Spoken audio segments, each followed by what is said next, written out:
Donc, toujours dans le cadre de la série des webinaires que nous organisons pendant cette période de confinement, je vous souhaite la bienvenue au webinaire d'aujourd'hui, la prise de poste entre GRH et coaching, qui sera animé par Monsieur Omar Belkhairi. Donc, je suppose que la majorité d'entre nous sont passés par cette phase critique d'intégration, qu'il s'agisse d'un nouveau job, d'une nouvelle structure ou bien d'une promotion. Donc, on connaît tous les défis de cette période critique dont la réussite est un enjeu stratégique et une responsabilité partagée entre le salarié et l'entreprise aussi.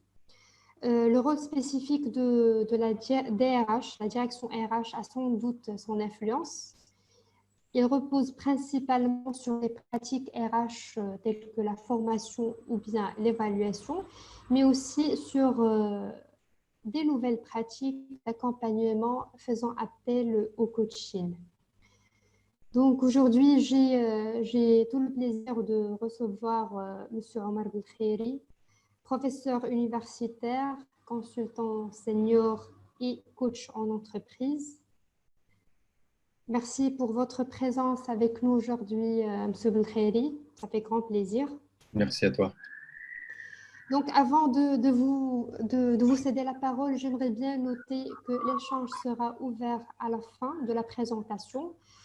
Pour les participants, vous pouvez envoyer vos questions par écrit dans la conversation et je veillerai à les poser à la fin de la présentation de M. Belkhairi. Donc, à vous la parole, c'est Omar. Shukran, Aïcha, merci beaucoup. Salam alaikum, Jamiem, bonjour à tous. J'espère que vous allez bien avec ce confinement qui a été prolongé. Ce n'est pas une bonne nouvelle pour tout le monde, mais pour certains, c'est une bonne nouvelle peut-être. On ne sait pas. Allah yarfa' al-bala' ala al-balad wal 'alam kamil. Amin. Alors, de quoi je vais parler en réalité pourquoi d'abord ce thème? Je vais dire pourquoi ce thème. Ensuite, je vais le traiter en 3 points. J'ai opté aujourd'hui pour une intervention courte. J'aimerais bien privilégier un échange. Mais avant tout, je vais raconter une petite… je me disais avec quoi je vais commencer. Je suis de nature… je laisse à l'émanation du moment le soin de me permettre de savoir comment démarrer. J'ai appris ça avec le temps. Et là, à l'instant, je vous assure que je ne l'ai pas préparé, mais j'ai pensé à ma propre intégration lorsque j'ai commencé, il y a maintenant très longtemps, à l'université. Bien avant que je n'arrive au Maroc pour travailler, ayant fait mes études supérieures à l'étranger, surtout le doctorat, et j'ai travaillé avant d'arriver ici. J'avais une idée sur comment ça fonctionne, une organisation, comment on accueille une personne, comment on essaie de l'intégrer. Le mot intégrer n'était pas un mot à l'ordre du jour à l'époque pour moi. Je n'ai connu vraiment la gestion de ressources humaines que quelques années plus tard. Je dirais un mot sur ça. Et donc, j'ai été recruté à la faculté de droit de Tanger. En réalité, j'ai été pris dans 3 universités marocaines. À l'époque, les universités commençaient à s'ouvrir, donc il y avait plutôt une offre qui excède la demande. Très peu de doctorants en économie en gestion, de docteurs en économie en gestion, et beaucoup de postes qui étaient en train d'être ouverts. Donc, j'ai choisi Tanger. C'est un heureux choix pour moi. C'est une très belle ville. Et première chose que j'ai remarqué durant mes premiers mois, c'est que je n'ai pas rencontré et je n'ai pas cherché de mon côté, mais j'ai considéré que c'était la responsabilité de la direction de l'établissement. À aucun moment, je n'ai rencontré la doyenne à l'époque, une dame que je respecte beaucoup. Elle n'a pas cherché à rencontrer ce professeur jeune qui vient d'arriver, à aucun moment. Donc, j'ai mis, je pense, 2 ou 3 mois, voire plus, pour la rencontrer, je dis bien, par hasard. Alors, vous imaginez ce qui se passait dans ma tête. C'était une vraie problématique pour moi parce que comment se fait-il que je suis recruté dans une petite faculté? À l'époque, on était une petite faculté. Hein. Je suis arrivé à la faculté, elle avait l'âge de 3 ans. Le nombre de professeurs qui étaient mes collègues ne dépassait pas le nombre de doigts de deux mains. J'allais dire d'une main et demie. Pour dire qu'on était une très petite équipe. Comment, si on était dans une grosse organisation, j'allais peut-être trouver des excuses. Il n'avait pas d'excuses.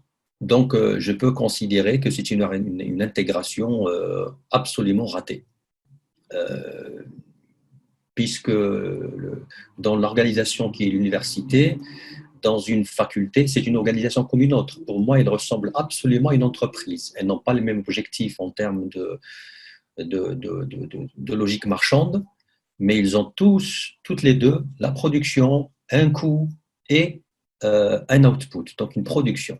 Dans un cas, elle est marchande, dans l'autre, elle n'est pas marchande. Donc, intégration ratée. Dans une petite faculté de ce type, le professeur est l'équivalent du N-1. C'est vrai que ce n'est pas un N-1, je vous l'assure, ce n'est pas comme ça que ça fonctionne, mais c'est pour vous donner une idée du positionnement du professeur par rapport au directeur d'établissement. C'est l'équivalent d'un N-1. Donc, comment se fait-il que dans une entreprise, un directeur ne reçoit pas son N-1? C'est absolument absurde, ça. C'est même inconcevable dans une entreprise. Donc, vous imaginez l'impact d'une intégration ratée sur une nouvelle recrue. Fort heureusement pour moi, ça a été compensé par une autre intégration dont j'ai ressenti l'intérêt, la chaleur et l'encadrement au niveau de mon département d'économie et de gestion à l'époque. Et ça m'a permis de me placer fonctionnellement, c'est-à-dire qu'est-ce que je vais faire? C'est la répartition du travail, c'est l'encadrement du travail en langage GRH. Voilà, donc j'ai voulu commencer par cette histoire pour comprendre, mais pour partager une expérience qui en dit long sur ce que Madame Maïcha a dit à l'instant, sur les difficultés des prises de poste. Alors la prise de poste, pour lui donner un sens dans le parcours et la trajectoire d'un individu, je voudrais la placer dans la logique organisationnelle. Je vais utiliser que des schémas. Je vais essayer d'être court le plus possible. Alors ce schéma suivant, il est très métaphorique. C'est la boîte qui est en gris, c'est l'organisation. Ce qu'il y a en bleu, assuré. Il y a des personnes qu'on considère en langage d'économiste, qu'on appelle les outsiders, ceux qui cherchent à entrer dans l'entreprise, et les insiders, ceux qui sont dedans. L'enjeu pour ceux qui sont à l'extérieur, c'est être recruté. Du côté de l'entreprise, s'il y a un enjeu à ce moment-là, c'est bien l'intégration juste après l'embauche. Bien sûr, il y a le processus de recrutement. Les personnes qui connaissent déjà ça, ils le savent déjà. L'enjeu, c'est le moment de l'intégration. Donc, une fois la sélection a été faite, une fois la batterie de tests éventuellement, une fois l'entretien a été fait, tout ça, c'est bien. L'embauche a eu lieu d'un point de vue conclusion de contrat. Là, maintenant, on est sur le pas de porte, on va rentrer. Alors, c'est le lundi matin qu'on va se rencontrer dans l'entreprise. C'est un moment fatidique pour la jeune recrue.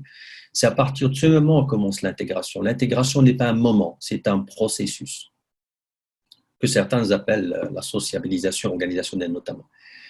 Alors l'intégration, oui, mais une fois qu'on est dans l'entreprise, il y a une autre vie qui commence, celle de l'insider.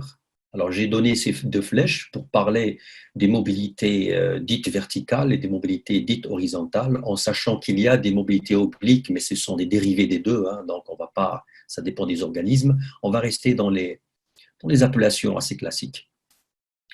Le hadaf, c'est le détail. Le hadaf, c'est le sens de tout ça. Donc, il y a la mobilité verticale et horizontale qui, toutes deux, posent des problèmes. Parce que l'enjeu, il n'est pas dans la compétence de la personne, puisque la personne, ça veut dire que c'est quelqu'un qu'on connaît. Et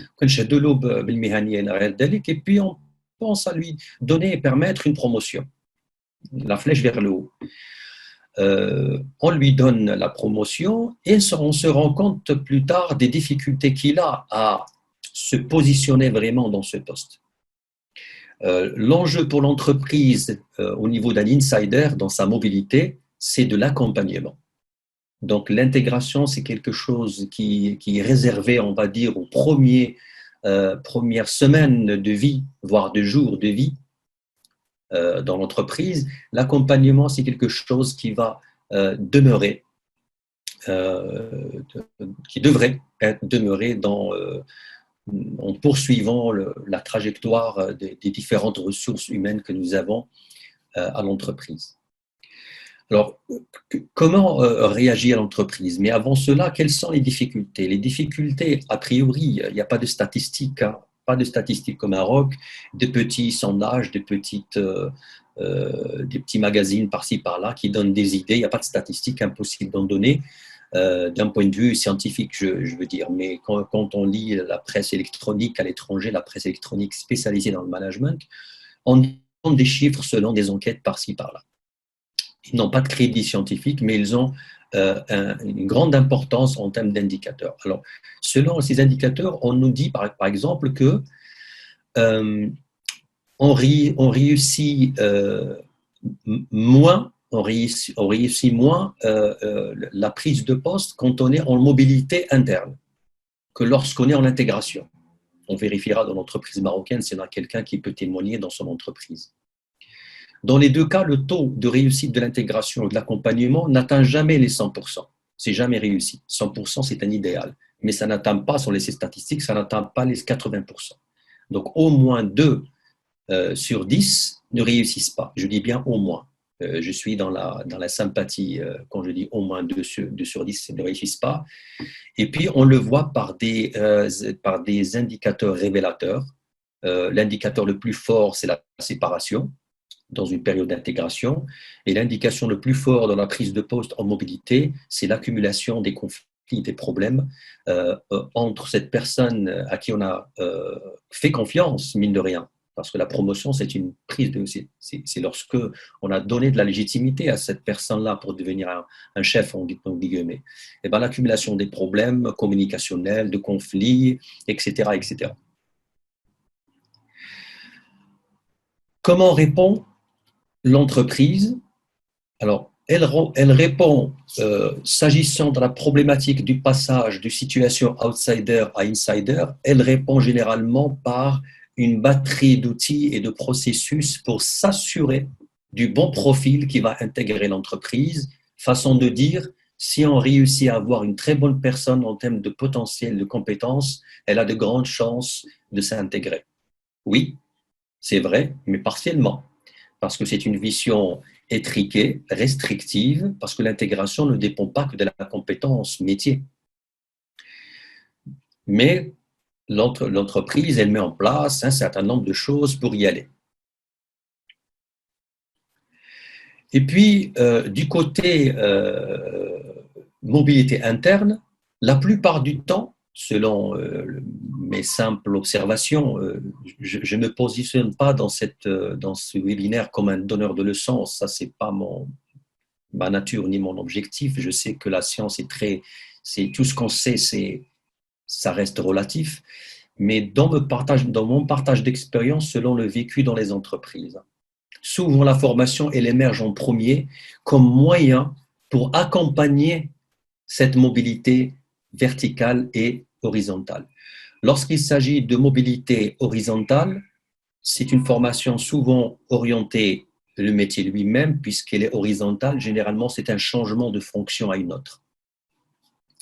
Lorsqu'on est dans une logique de mobilité verticale, on est dans le cas de figure d'un passage d'un niveau de fonction à l'autre. C'est-à-dire qu'on va devenir un manager de manager, par exemple, ou un manager de plusieurs managers. Et du coup, la formation ici, elle pose problème, parce que est-ce qu'elle devrait être technique? Peut-être en petite partie, mais pas tant que ça. Le plus gros de la formation qu'on voit, par exemple, c'est le management d'équipe, comment gérer des conflits, comment communiquer efficacement.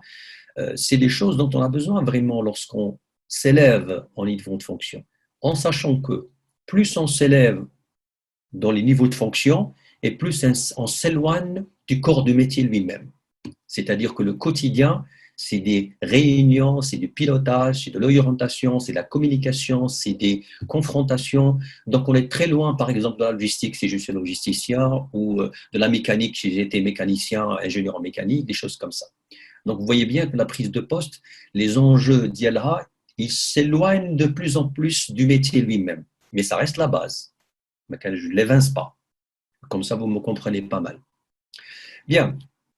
Alors, par rapport à ces enjeux, et quand je mets organisation ici, j'entends bien ce que je dis, parce que une entreprise, on ne peut pas réfléchir de la même manière dans toutes les entreprises de la même manière. C'est impossible. Il y a ce qu'on appelle les facteurs de contingence. C'est-à-dire que cette logique de mobilité, elle dépend aussi de systèmes de gestion de ressources humaines qui est en place.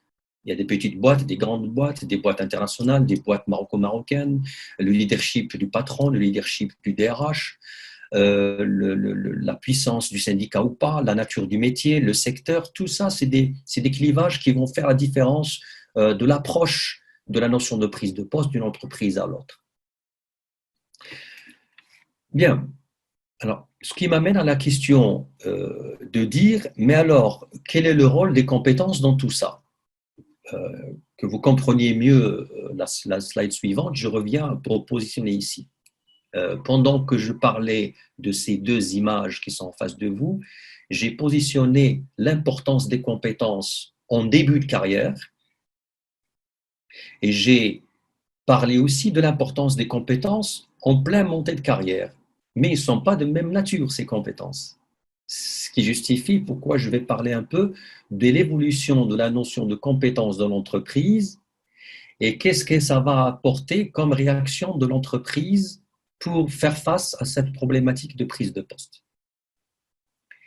Donc, rappelez-vous que nous sommes dans une logique, mais on a des difficultés de prise de poste.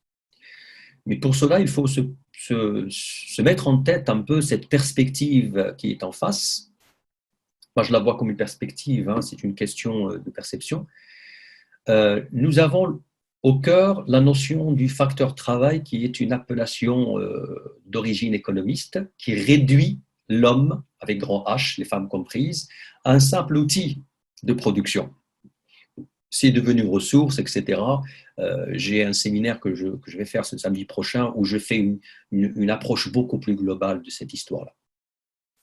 Alors, cette ressource humaine, donc cette personne, elle se définit selon une fiche de poste, écrite ou pas. Dans la majorité des entreprises marocaines, la fiche de poste n'est pas écrite, en sachant que l'essentiel du tissu marocain, c'est des PME, PMI et en grande partie des TPE, très petites entreprises. Mais elle existe. Elle est seulement verbale. Elle pose des problèmes, oui, mais elle existe. Donc, cette fiche de poste, ou ce poste, il se définit par un ensemble de compétences, et foncièrement, ce sont des compétences métiers. Ça a toujours été le cas dans l'entreprise, depuis le début du capitalisme.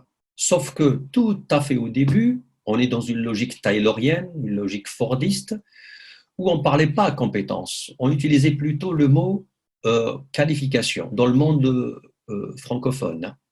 C'est vrai que la GRH et le management, il a plusieurs histoires en fonction des obédiences. Est-ce qu'on est anglophone ou anglo-saxon ou francophone? Ce n'est pas la même chose, en fonction des régions. Ça, ce n'est pas notre sujet. Donc, on parlait logique de qualification puisqu'on vous demandait de faire des gestes simples. Le film, les temps modernes, le taylorisme, c'est ce qui est dépassé maintenant, mais qui prend une autre forme. Ce n'est pas si dépassé que ça. Nous sommes toujours dans la spécialisation, mais elle est complexe. Donc, ces compétences, cette logique qui est une logique de qualification, on est passé à quelque chose, et on a commencé à parler de compétences, ce qui a posé la question, mais qu'est-ce que c'est les compétences? Et souvent, on trouve que c'est défini comme étant des savoir-faire et des savoirs. Les savoirs ont été hérités de la logique de qualification, puisqu'il suffisait d'avoir un diplôme de mécanicien pour s'assurer que vous faites de la mécanique. Et plus tard, on a commencé à voir que le système offre des diplômés qui n'ont pas toujours la même connaissance de savoir-faire. Donc, la logique de compétence est plus pointilleuse. Et puis, la logique de compétence, elle ne peut être observable qu'en situation de travail. alors que la logique de qualification, c'est une logique qui est liée à la nature du diplôme. Ces deux logiques, elles coexistent encore. Hein. Mais les gens sont au fait, les gens, quand on dit les gens, c'est-à-dire les professionnels de l'accompagnement des ressources humaines sont au fait de tout ce que je suis en train de dire. Ce n'est pas un secret. Sauf que cette compétence, elle-même, elle a évolué. Elle a évolué en même temps que l'évolution du contexte socio-économique dans lequel on vit, complexité des entreprises, augmentation de la technicité des entreprises, internationalisation des entreprises, mondialisation, compétition entre les candidats insiders et outsiders, ça revient au même. La compétition qu'il y a pour entrer à l'entreprise, c'est la même compétition qu'il y a à l'entreprise quand on veut obtenir un poste. De l'expérience que j'ai vécue ces dernières années dans des grandes boîtes comme Renault et équivalents, une féroce compétition pour obtenir le poste. Je dis bien une féroce compétition, avec des moyens légitimes et parfois illégitimes. Alors, il y a la compétence qui commence à se transformer. Alors, au départ, elle était liée au corps du métier, et puis petit à petit, on voit dans les fiches de poste apparaître des choses qui ne sont pas de l'ordre du métier, mais de l'ordre du comportemental. On commence à parler du savoir-être. De manière assez soft au départ. Il y a bien des articles, beaucoup d'écrits scientifiques et de sciences de management qui parlent de ça. Et de ça depuis les années 70, s'il vous plaît. Ce n'est pas récent. Mais c'est toujours d'actualité. Et puis, ces 20 dernières années, voire 30 dernières années, si nous sommes dans le monde anglo-saxon, on a commencé à envelopper la compétence c'est-à-dire on exige, on demande à ce manager qui va monter en compétence, monter en grade, monter en fonction, on va lui demander des compétences qui ne sont pas liées à son métier. Il était ingénieur mécanicien, technicien, par formation et par apprentissage, il est devenu équivalent ingénieur, et puis on va lui donner une équipe. Mais sur quelle base je vais choisir entre deux ingénieurs équivalents en termes de compétences techniques? Alors là, on a commencé à zoomer sur d'autres comportements qui sont complètement à côté c'est-à-dire parallèles, des compétences techniques. Et puis après, on a commencé à parler de soft skills. Vous remarquez que j'ai laissé des espaces vides entre les deux parce qu'il y a une perméabilité. Soft skills, c'est venu beaucoup plus tard. D'ailleurs, c'est un mot qui est très à la mode aujourd'hui au Maroc. Il n'a pas de relation avec les compétences dont j'étais en train de parler sur le plan académique, parce que les compétences sur le plan académique, il y a les trois compétences. Les compétences du savoir, qu'est-ce que vous avez comme background de formation, pas seulement diplôme initial, durant tout le trajectoire, parce que depuis longtemps maintenant, on parle d'apprentissage tout le long de la vie. Il y a le savoir-faire, il est fondamental, sans lui, pas de passage devant. Et il y a le savoir-être. Dans ce savoir-être, il y a deux aspects. Soit le savoir-être qui est de nature professionnelle, c'est le cas par exemple du sourire pour un commercial, le sourire pour une hôtesse d'accueil, c'est professionnel, mais c'est de l'ordre du comportement. C'est simple que ça. Et il y a le comportement qui n'est pas corps de métier, mais qui est de type capacité managériale à tenir une équipe. Alors, où est-ce qu'un manager va être formé pour ça? Alors, cette question, ce n'est pas à moi d'y répondre, parce que les réponses sont multiples. Ça dépend dans quel système socio-économique éducatif nous sommes. Au Maroc, je peux parler un peu de la France, mais j'y reviendrai peut-être tout à l'heure, parce que j'y ai vécu des années. Mais ici, au Maroc, la logique de comportement n'est pas inscrite du tout dans le système éducatif national. Du tout, je dis bien du tout. Alors, on peut me sortir des petits exemples par-ci, par-là, mais sur le plan global, c'est un epsilon. Et ça dépend vraiment d'initiatives locales. Dans le système principal, ça n'existe pas. Quel dommage. Quel dommage ou pas. Je vais porter ma casquette d'universitaire pour rester dans une certaine délicatesse et prudence dans les paroles. Je vous ai dit tout à l'heure que je n'apporte pas de vérité, j'apporte un échange. Donc, on est parti, on a intégré les soft skills qui a eu un effet même sur les candidats à l'embauche, ceux qui sont considérés comme des outsiders.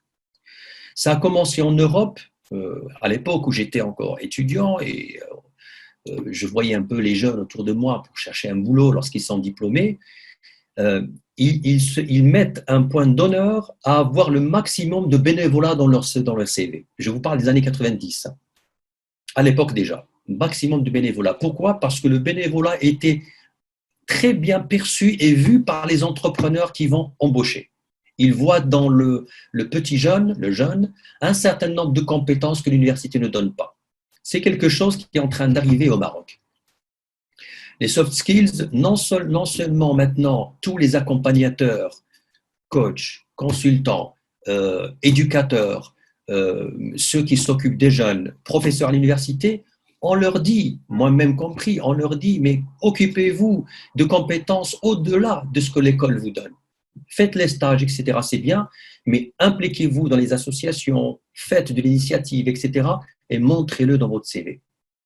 Ça veut dire quoi? Ça veut dire quoi? Ça veut dire montrer que vous avez ces fameux soft skills qui sont importants. Et pourquoi ils sont importants? Parce que l'entreprise de l'intérieur, elle commence à les exiger en termes, non du recrutement, au moins, et je sais que dans le recrutement, on le fait aussi, mais dans une certaine mesure, parce que bon, pour un opérateur, on ne va pas demander un soft skills de particulier, mais s'il sait conduire la machine, c'est bien.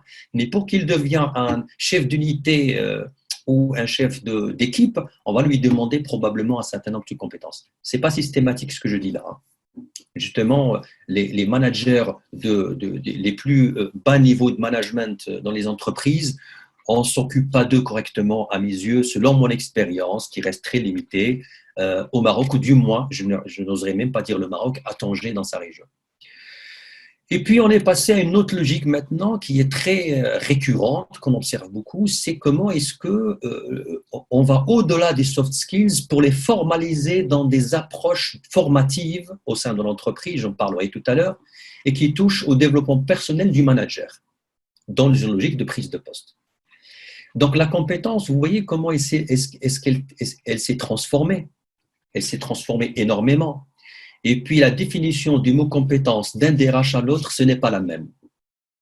Ça, je vous le garantis selon mes discussions que j'ai eues. Ça ne veut pas dire que l'un a raison, l'autre non. Non, c'est toujours en fonction du contexte de l'entreprise dans laquelle la personne elle vit.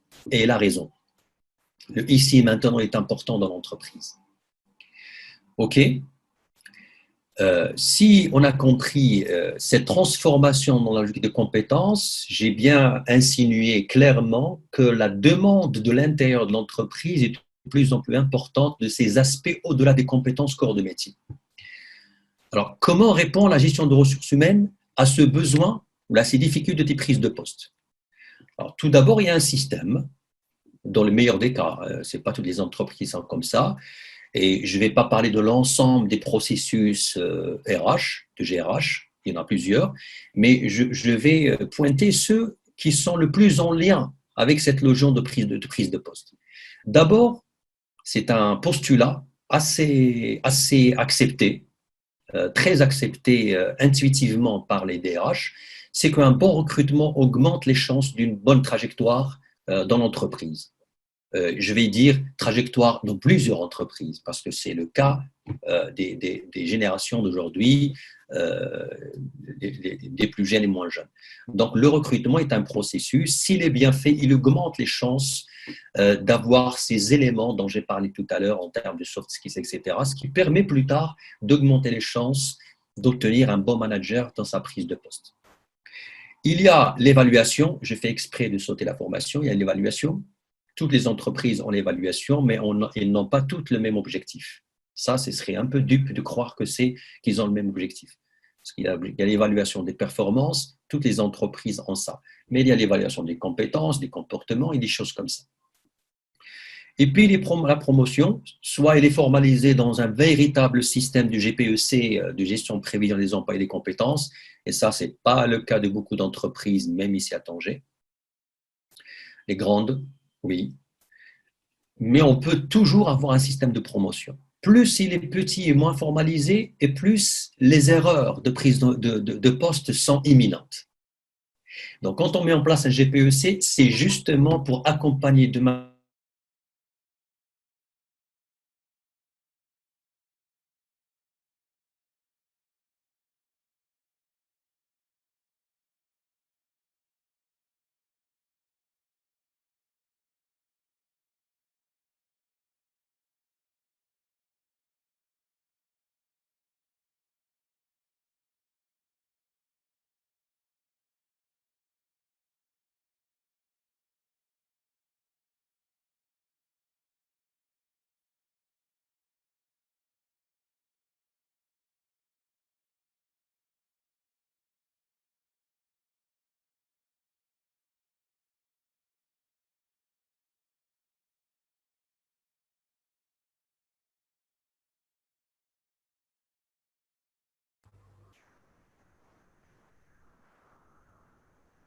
Bon, apparemment, il y a un problème de connexion chez M.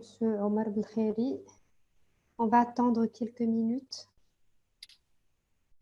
Je suis revenu. Désolé, c'est un problème de Effectivement, on vous entendait plus. casquette. Vous m'entendez là? Oui, oui, ça marche. C'est bon, c'est réglé?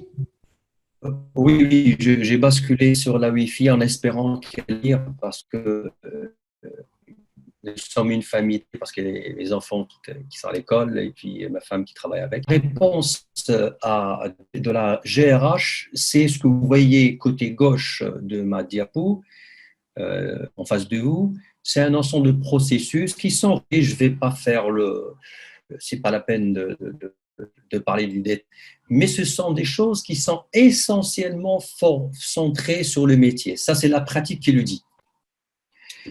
On fait une formation de type gestion de compte pour manager et tout ça, mais c'est de manière assez saucissonnée, pas dans une vision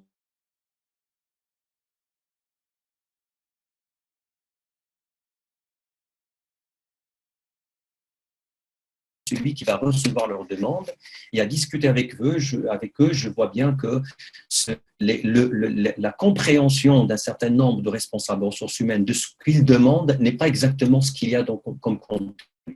Et on bien choisir leur demande de formation pour résoudre les véritables problèmes qui sont visés. Alors, du côté coaching, c'est la deuxième facette. Qu'est-ce qu'il apporte comme réponse? C'est ce que vous voyez tout à fait à droite. Depuis un certain nombre d'années, pas que le coaching, hein, je parle aussi du développement personnel. Le coaching, c'est un peu en sachant que le coaching lui-même n'est pas une formation. Ce sont l'ensemble des formations de type développement personnel orienté manager. Ce n'est pas pour leur épanouissement personnel, mais pour un épanouissement de type personnel avec des retombées, on l'espère, sur le management de tous les jours. Et coaching aussi. Ce sont des actions que j'appelle centrées sur le manager et qui sont directement utiles pour la prise de poste en entreprise. Pas utiles du tout grâce à recruter à un niveau de fonction qui ne nécessite pas encore ce type d'intervention qui sont à droite. Et lui-même, cette personne-là, elle-même, elle est en période de prise en main de la dimension sport du métier. Elle a des choses encore à prouver. Et lorsqu'elle l'aura fait, peut-être on passera à la dimension développement autour du poste. Alors là, il y a lorsqu'on est dans la dimension développement personnel pour manager et coach, on peut faire un focus ou là une distinction entre trois ensembles, ce qu'on appelle les formations, qui visent le développement du comportement managérial selon le thème choisi. Par exemple, on a beaucoup de conflits, on peut ramener une formation de gestion de conflits. Ce n'est pas une formation de management. On ne fait pas une leçon de management. On apprend aux gens à se comporter face à le conflit. Il y a des outils qui proviennent de la PNL, d'autres qui viennent de la communication non violente, des choses comme ça. On peut parler aussi de posture. On peut aller jusqu'à pousser la personne à se faire coacher sur sa propre posture. Là, on passe à l'accompagnement, c'est du coaching individuel. Comme il y a des formations de leadership orientées vers des chefs d'équipe, surtout de bas niveau de management, comme on peut toucher des managements au top management avec des formations qu'on appelle manager. Alors, chaque cabinet, après, il fait ce qu'il dans le contenu, je ne vais pas rentrer parce qu'il y a à discuter. Dans l'accompagnement, il y a deux types d'accompagnement. Il y a l'accompagnement individuel. J'ai des soucis de management. Je me mets en colère rapidement. Ça impacte ma relation avec le codir. Pour ce type de personnes, on l'oriente vers le coaching individuel. Le coaching d'équipe, c'est surtout pour accompagner une équipe dans une logique de résolution de problèmes, de développement de projets, de changement organisationnel. C'est ce qu'on appelle le coaching d'équipe. Et le team building, qui est différent du coaching d'équipe, il est orienté cohésion de l'équipe et ils peuvent aller de parallèle. Un troisième niveau, j'allais dire récent au Maroc, mais récent ici sur l'échelle de la vie du capital, du coaching qui a commencé depuis les années 70, c'est ce qu'on appelle l'internationalisation de la fonction de coach. C'est-à-dire que des entreprises vont recruter un coach, salarié de l'entreprise. Sa mission, c'est assurer un certain nombre de missions de coaching d'une certaine manière, puisqu'il est salarié. Je ne rentre pas dans ce détail. Je fais référence à ce que l'association marocaine des coachs, qui œuvre beaucoup dans le Nord, a organisé un séminaire sur ça la semaine du 4 au 9 mai. Il y avait un sujet sur ça. C'est un métier qui est en train d'émerger au Maroc. Au Maroc, il y a 4 ou 5 internes à Maroc. Et c'est le premier à avoir ouvert donc c'est un peu d'histoire qu'on parle, a été parmi nous pour présenter la notion de coach interne. Donc, on va jusqu'à mettre en place un coach interne et c'est une démarche de GRH, mais il ne dépend pas de la GRH. Il est fonctionnellement, il travaille avec les GRH, mais il ne dépend pas de là. Ça, c'est pas mon sujet du tout pour le moment. C'est pour vous dire, voilà, dans cette diapo, le parallèle entre ce que la GRH offre à raison, et depuis toujours elle le fait bien, ce que le coach apporte. La question qui se pose, pourquoi maintenant? Parce que il y a des années, on ne se posait pas des questions sur le soft skills et son importance pour l'entreprise. On s'intéressait pas beaucoup à ça. Depuis qu'on a occupé, on a bien vu que les formations dites formelles et académiques ou de management ne font pas l'affaire pour développer la personne, parce que ça touche directement sa posture, je dis bien personnelle, c'est-à-dire c'est sa personne, c'est dû à son pédigré, à son éducation, à ses problèmes de type personnel, mais qui sont en interférence perméable avec le travail de tous les jours. Quand je rentre dans l'entreprise, je ne dépose pas la valise à l'entrée de la porte de l'entreprise dans laquelle il y a ma structure de pensée, mes considérations et mes convictions religieuses, politiques, sociales, etc. Et je travaille avec de manière inconsciente. Parfois, ça donne des mauvais résultats et parfois des bons, parce que tout ne fonctionne pas mal. Quand on parle de difficultés, quand j'ai parlé de difficultés de prise de poste, ce n'est pas des difficultés insurmontables, parce que son coaching en s'en est sorti. Donc, ce n'est pas nécessaire, mais de plus en plus facilitateur. Alors, la GRH, elle s'est appropriée cet outil, comme elle s'est appropriée plein d'autres outils au fil de l'histoire de la GRH.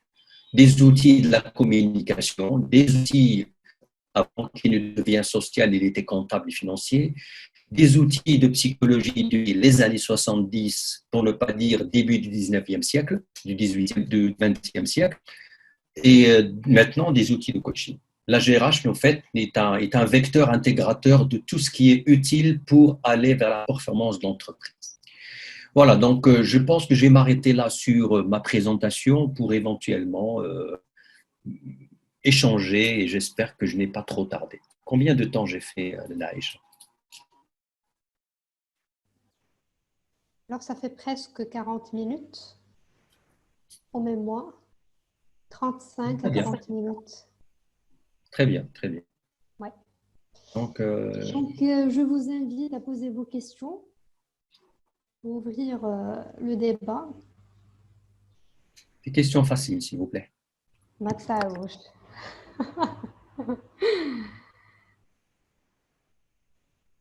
Effectivement, je confirme, c'est Omar. Les entreprises font recours de plus en plus à des pratiques relatives à la formation qui touchent au coaching et même des pratiques de formation et d'accompagnement qui font appel au coaching, à la psychologie aussi. On commence à s'intéresser au comportement humain.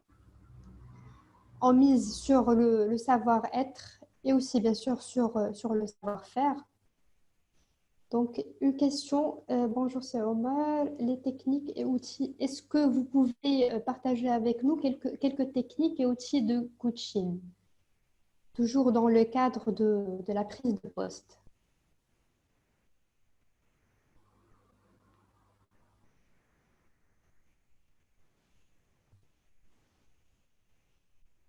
C'est Omar?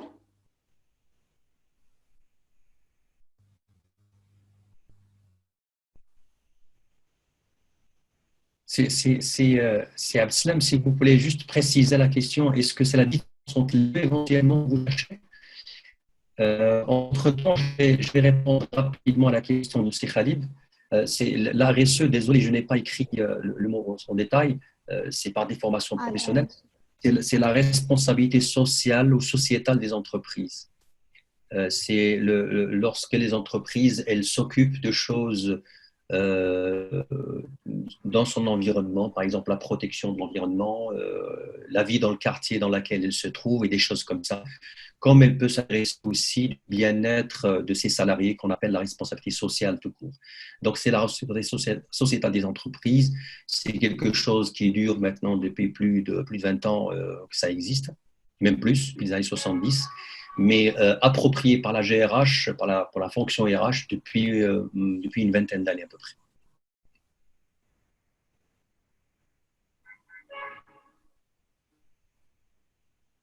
Absolument, c'est bien ça. Donc, j'attends toujours la précision. Oui, c'est Abslam, donc il a confirmé. Alors, technique et outils, la différence, ce n'est pas vraiment le sujet, mais je peux le dire avec des mots simples. Simplificateur à mes risques et périls. Alors, technique, c'est une façon de faire. L'outil, c'est quelque chose qui nous vient d'une discipline telle que la PNL ou l'analyse transactionnelle et qu'on utilise dans le cadre de la technique de coaching. Et la première des premières techniques de coaching, c'est la démarche avec laquelle que nous suivons pour coacher. Ça, c'est une façon qui est la mienne de faire la différence. S'il y a une autre, marhaba.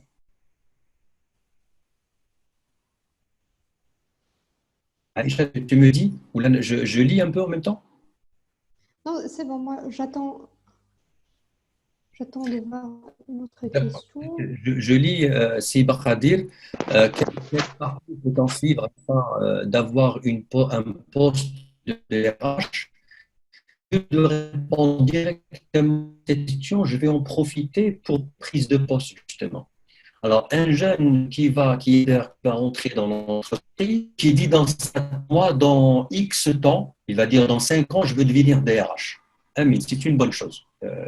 C'est bien de rêver et les vraies réalisations commencent par un rêve. Donc, il va entrer tout de suite dans l'entreprise. Normalement, c'est quelqu'un qui va entrer et travailler dans la fonction RH elle-même. Lorsqu'il va entrer dans la fonction RH elle-même, il va commencer à maîtriser ce qu'on va lui donner comme travail. Par exemple, il va commencer avec travail responsable développement qui s'occupe de la formation.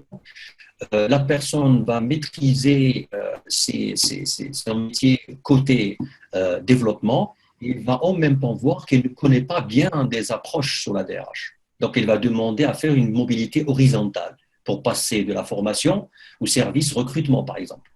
Et puis après, il va passer du recrutement à l'audit social, par exemple. J'imagine que c'est un gros service. Et peut-être, il va dire, mais je ne sais pas ce que c'est la fiscalité et le salaire et la rémunération. Et il va faire un petit passage. Je ne sais pas, par exemple. Tout ça, c'est de l'ordre de ce qu'on appelle les mobilités horizontales. Donc, l'enjeu pour une telle personne, il est orienté et centré sur les compétences savoir-faire. Mais le jour où elle va demander à devenir responsable du service formation, ou développement, avec une petite équipe de 3 personnes, ce n'est pas tant sa connaissance en rémunération, en recrutement, en développement qui va lui donner la capacité de gérer. Ce sont ses compétences, oui, parce qu'une nasra dit donc mais lorsqu'elle va être chef de service, elle va se rencontrer avec des situations qu'elle n'avait pas l'habitude du tout de faire. C'est de commander, c'est de dire oui et dire non, c'est de justifier, confronter, taper sur la table, négocier pour son équipe, l'équipe d'Yalha, etc., etc. Là, elle va se retrouver avec un autre niveau de compétence, surtout d'incompétence au sens positif.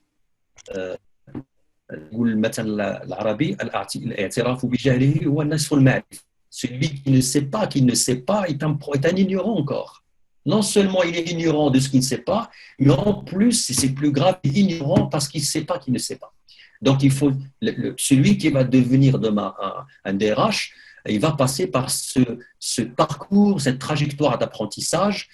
Et pour devenir directeur de student, c'est pas un temps qu'il va lui faire, il va lui falloir beaucoup d'années que. En 5 ans, on peut devenir un responsable en ressources humaines, probablement. Mais ce n'est pas mon sujet, encore une fois. N'hésite pas à me cadrer, chère Aïcha. Ok. Une autre question de Madame Benalla. Alors, comment peut-on assurer une prise de poste dans une équipe qui adopte dès le premier jour une attitude de résistance au changement? Ok. Très bien. S'il te plaît. Comment? Je vous rajoute d'autres questions. Est-ce que c'est possible? Ah oui, sans problème, Yann. Ok. Donc, est-ce que la RSE est une composante intégrale du volet œuvre sociale? Non. Très bien, directement. Oui, Quelles sont les c'est pas le préoccupations sujet, mais majeures? ça n'est pas la réponse. Ok, je vous rajoute une troisième question et on vous écoute. Quelles sont les préoccupations majeures que le manager RH doit répondre, auxquelles le manager RH doit répondre dès sa prise de poste après cette crise?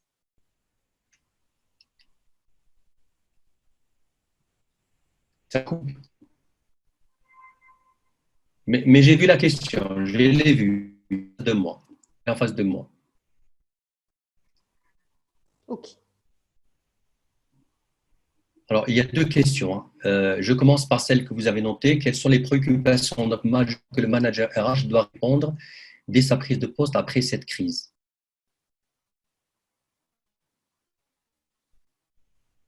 Alors, je comprends de cette question-là qui est un peu biaisée parce que ça veut dire qu'on a on n'est pas sur la même longueur d'onde, peut-être CNS. Je ne suis pas sûr, hein, je vais essayer d'expliciter. Quand on dit prise de poste, c'est-à-dire on passe d'un poste à l'autre.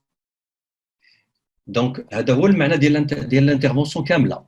Soit on est une nouvelle recrue, donc outsider qui devient insider, soit je suis insider et je fais une mobilité horizontale, là, une mobilité verticale.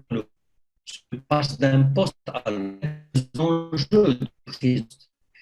Là maintenant, vous parlez de l'approche du post-Covid. Est-ce que vous parlez d'une personne qui a été recrutée juste avant le confinement et qui va prendre son poste après le confinement?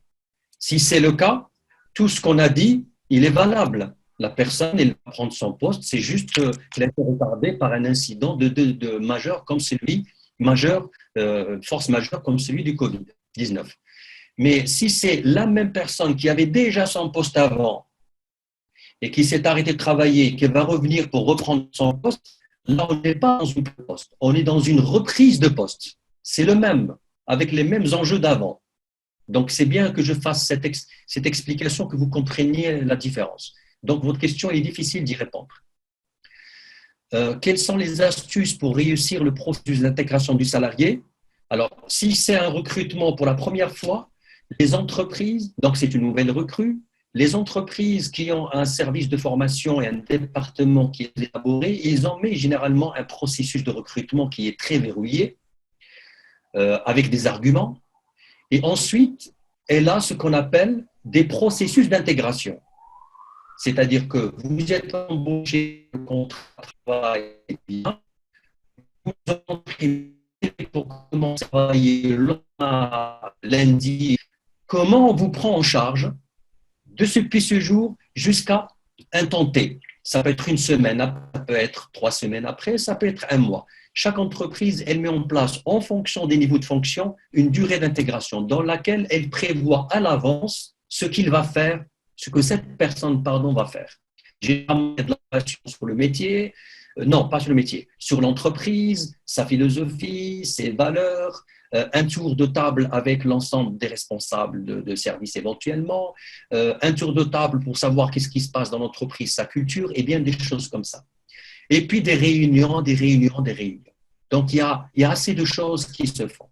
Par contre, si la personne, elle est dans une logique d'un passage d'un poste à l'autre, le meilleur des entreprises, c'est-à-dire le high level de développement des structures RH, ils ont une véritable politique de gestion prévisionnelle des emplois et des compétences, c'est-à-dire que le pipe par lequel passera la personne pour qu'elle occupe le poste de demain, il est déjà préparé 1 année à 2 années à l'avance, ou 6 mois à l'avance, ça dépend de la sensibilité du poste, ça dépend de la complexité du passage d'un niveau à l'autre de manière horizontale, verticale ou de manière oblique, et parfois avec des sauts d'un niveau à l'autre.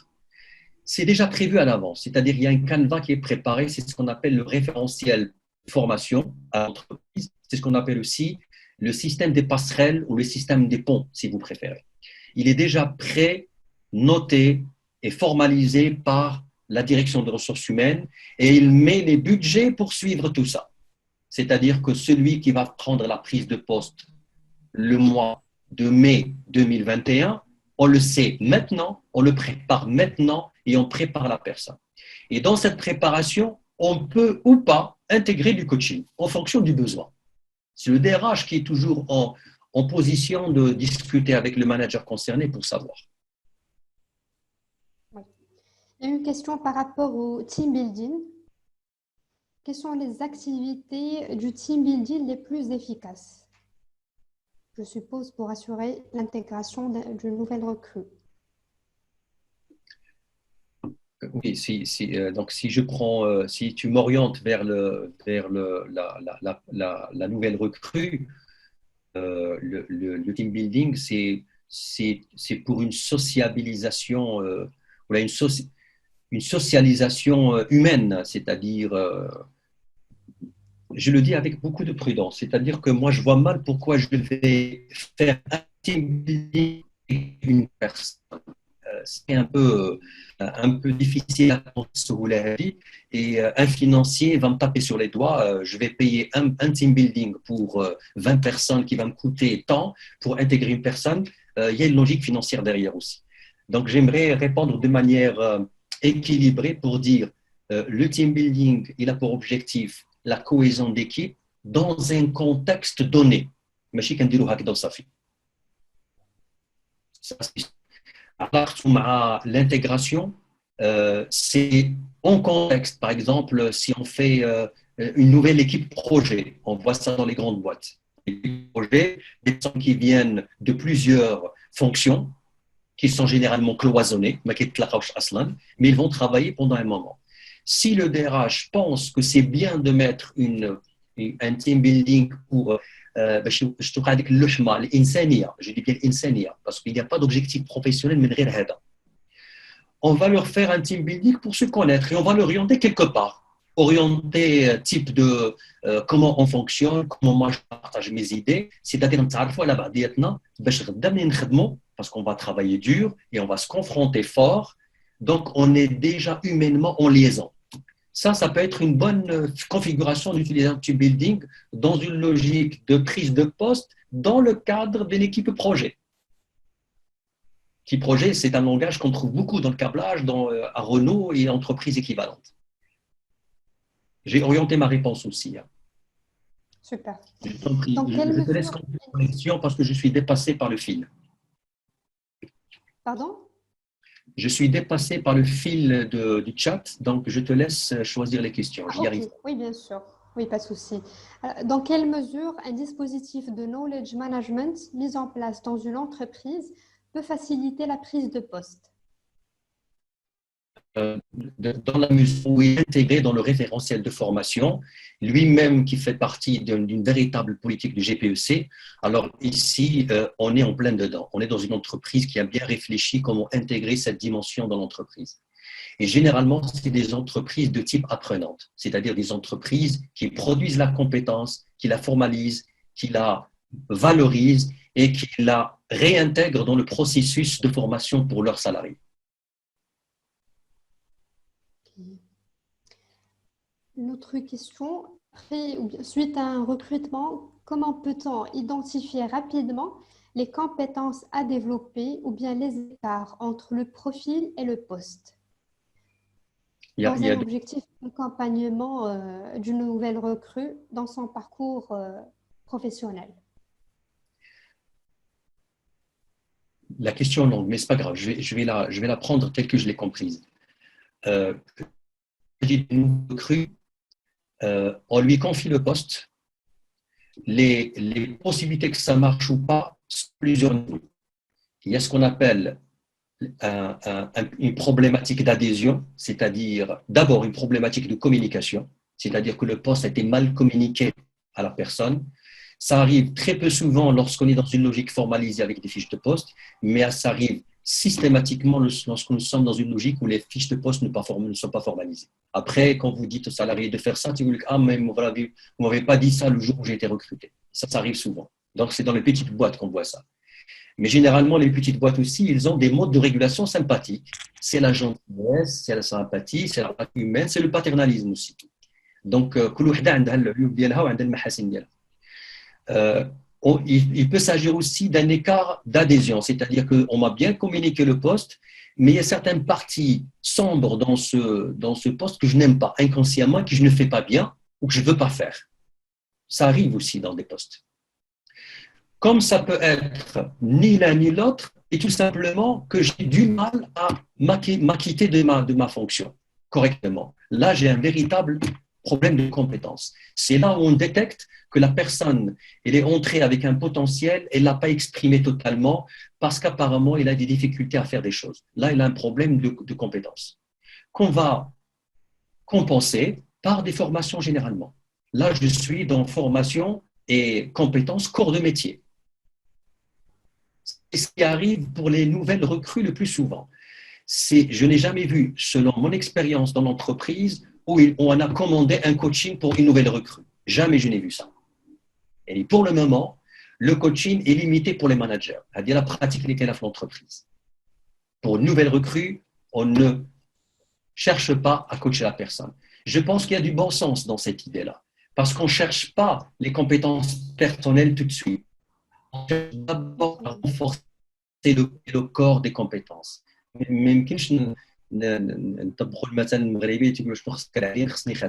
C'est du non-sens.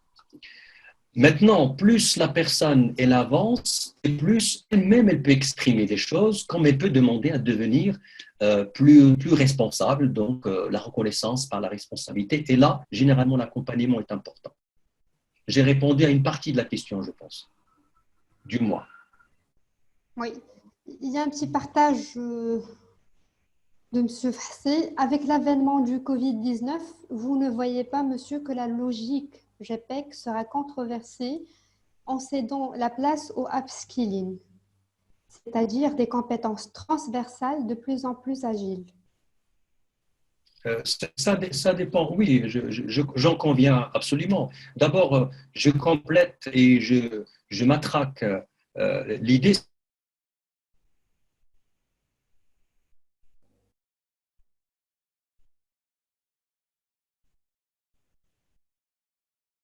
C'est Omar, ça bug.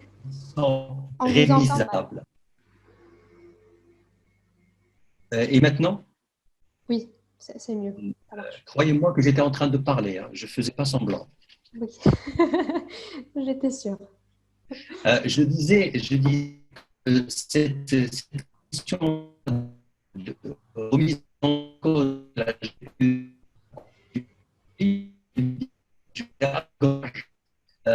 les systèmes comme la GP et les systèmes GR en général ont été remis en cause à l'occasion de chaque crise par laquelle on est passé durant ces 30 dernières années, et plus particulièrement depuis les années 80, parce que la cyclicité des crises est devenue de plus en plus courte. On a une crise en moyenne chaque 5 ans, à part le Covid. Le Covid, c'est quelque chose d'ordre sanitaire. Je parle des crises du capitalisme. Et à chaque fois qu'il y a une crise, on revoit le système de l'entreprise, et c'est vrai qu'on cherche le maximum d'agilité. Mais ce n'est pas facile lorsqu'on a le maximum de formalisation. Donc, quel est ce juste équilibre entre une formalisation par des procédures pour verrouiller le système et le rendre plus efficace, sans parler de l'inflation des normes. J'ai vu quelqu'un qui a parlé de la norme SA 8000, qui est une norme sociales, et je ne parle pas des normes de qualité, des normes du secteur comme ISO-TS, des normes de ceci. Alors, et parfois même, on parle d'inflation de normes, parfois ne pas caler comme un Pokayoki, qui se caler correctement et qui devient contre-performant. Alors, on a la formalisation d'une part, la normalisation d'une part, et on cherche l'agilité. C'est le débat qui n'est pas réglé au niveau des universités, parce que l'université, ce n'est pas elle qui va régler ça, elle va constater, elle va rendre l'image en miroir à l'entreprise, mais chaque entreprise, elle va trouver le juste milieu. Le juste milieu entre la formalisation nécessaire, parce qu'on ne peut pas faire outre, on ne peut pas passer outre, pardon, et cette agilité. Aller jusqu'à dire formaliser l'agilité, pour moi, c'est difficile à comprendre. C'est difficile à comprendre. Mais l'agilité, c'est quelque chose que cherchent les entreprises. Alors, justement, merci pour ce mot, parce qu'il semblerait que quand on prend les jeunes cadres, et surtout les cadres qui commencent à se confirmer à l'âge de 30 ans, 35 ans en moyenne, lorsqu'on les prend avec les lunettes de l'agilité, on va surtout penser à leur modelage côté personnel, pas professionnel. C'est là où va intervenir le coaching et le développement personnel. C'est-à-dire qu'on va leur offrir une formation que dans l'entreprise, ne peut pas vérifier l'impact sur la productivité. Il faut vraiment oser pour le faire. L'entreprise, quand il fait une formation de comptabilité, elle vous donne le formulaire F4 pour avoir la fameuse évaluation à chaud, et si elle est très bien organisée, faire l'évaluation à froid, pour vérifier quoi? L'impact de la comptabilité, de la formation de la comptabilité sur la prise en main, la mise en œuvre des compétences techniques de comptabilité. Mais quand on fait une formation ou un accompagnement du coaching, on ne peut pas faire une telle évaluation. Parce que l'impact direct, on ne peut pas l'observer directement sur l'acte de travailler, mais on l'observe en fonction d'indicateurs qualitatifs sur certains types de comportements. C'est pour ça qu'on fait ce type de formation d'accompagnement uniquement pour les managers. Parce qu'au niveau des managers, la notion de qualité d'évaluation, de l'évaluation qualitative, elle prime sur l'évaluation quantitative.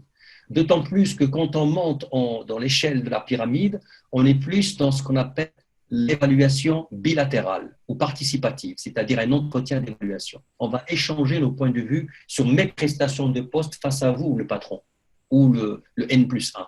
Par contre, lorsqu'on est en bas de l'échelle, on est dans une logique d'évaluation directive. Je note mon subordonné. Donc oui, je suis tout à fait d'accord. Je ne le prends pas comme une question, mais une confirmation. Je t'en prie, Aïcha. Super. Donc, une dernière question, c'est Omar. En tant que responsable RH, comment peut-on motiver et fidéliser les adhérents dans le cadre d'une association? Est-ce que je comprends que cette association est là un RH? Je n'ai pas bien compris. Pardon? Alors, je suis en train de lire pour comprendre. Donc, à bien gérer une association en tant que responsable RH.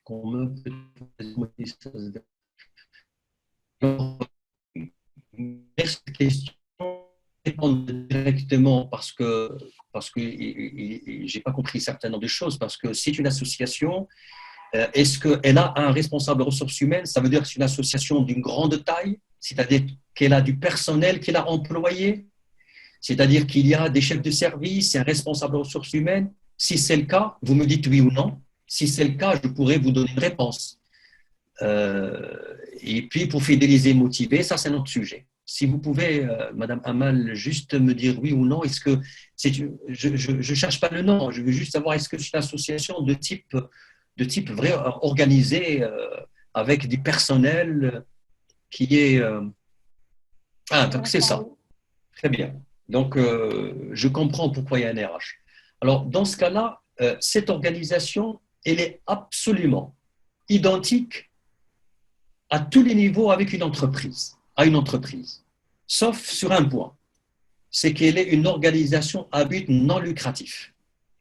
alors que l'entreprise elle a but lucratif. Donc, il y a des employés dans le contrat de travail, le code du travail, il s'applique, il y a un salaire, il y a des impôts, il y a des enjeux. Alors, je ne sais pas quel est le niveau des hiérarchies qui existent. Bon, maintenant, je vais me libérer de cette contrainte. Donc, elle se comporte exactement comme une entreprise.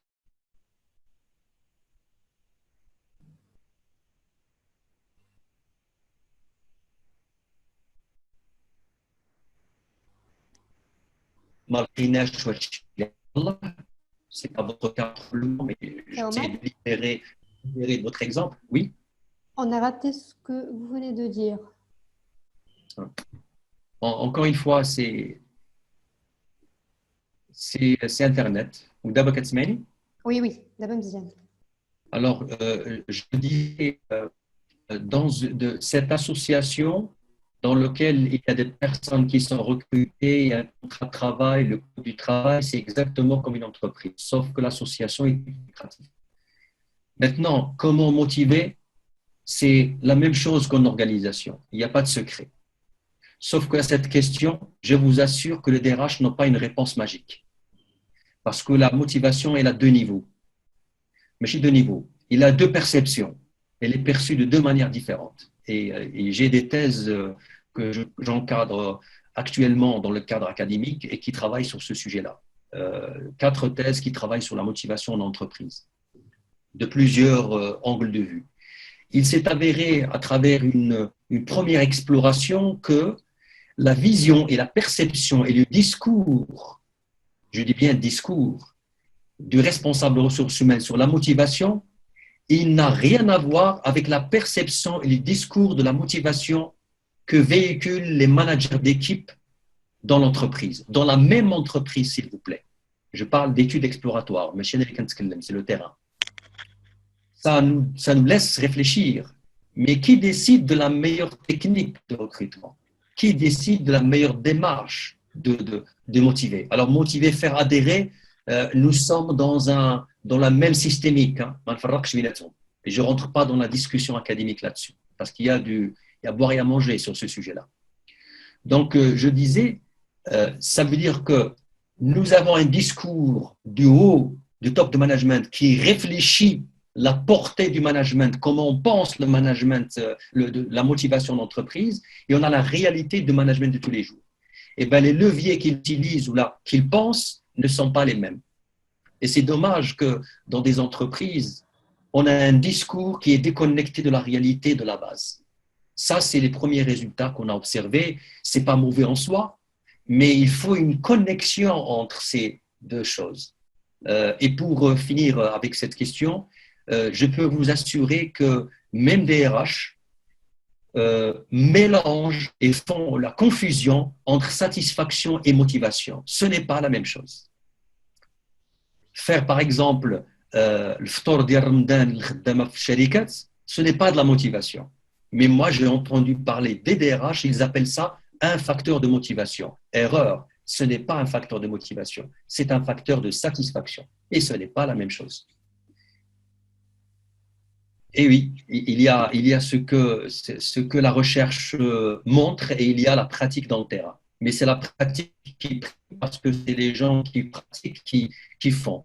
Et il se trouve qu'on a beaucoup de démotivation. Démotivation et démotivation, ce ne sont pas des mots contraires. En plus, ça aussi une autre confusion qu'on trouve dans les entreprises. Ils font la confusion entre démotivé et pas motivé du tout. Ce n'est pas la même chose. Mais ça, ce n'est pas mon sujet. Ça, c'est un autre sujet qu'on pourrait peut-être éventuellement ouvrir plus tard. Plus tard, quand on aura les résultats de mes thèses, surtout. Surtout, oui. Pourquoi pas. Donc, c'était bien la dernière question, c'est Omar. Je vous Bien. remercie pour tous ces éclaircissements que vous nous avez apportés à travers votre réflexion sur le sujet de la prise de poste. Surtout que vous avez la double casquette de consultant RH et de coach. Donc, je vous remercie pour votre présence. Grand merci à vous tous. Grand merci à nos chers participants. Je vous donne rendez-vous le 30 mai avec une autre rencontre, un autre webinaire qui va traiter un autre sujet, la préparation mentale suite à la reprise en entreprise. Donc, Ça, c'est merci intéressant. encore une fois, c'est hommage. Équipe Horizon, merci à vous tous pour vos questions. Passez une bonne fin de Ramadan et Eid Mubarak par avance. Merci beaucoup. On se dit à très bientôt. À très bientôt. Ma salama. Au revoir.